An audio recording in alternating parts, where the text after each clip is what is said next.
కాకినాడ జిల్లా అన్నవరం కొండపై అగ్ని ప్రమాదం జరిగింది. పడమర రాజగోపురం ఎదురుగా ఉన్న ఫ్యాన్సీ షాప్ గోడౌన్లో మంటలు చెలరేగాయి. పక్కనే ఉన్న దుకాణాలకు మంటలు వ్యాపించాయి. ఫైర్ సిబ్బంది మంటలను అదుపు చేస్తున్నారు. షార్ట్ సర్క్యూట్ వల్లే అగ్ని ప్రమాదం జరిగినట్లు అనుమానిస్తున్నారు. ఈ ప్రమాదంలో భారీగా ఆస్తి నష్టం జరిగిందని షాపులో ఓనర్లు చెబుతున్నారు.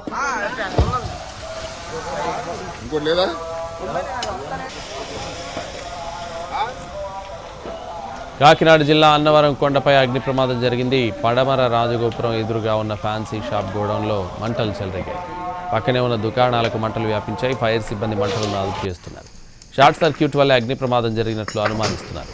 ఈ ప్రమాదంలో భారీగా ఆస్తి నష్టం జరిగిందని షాప్లో ఓనర్లు చెబుతున్నారు.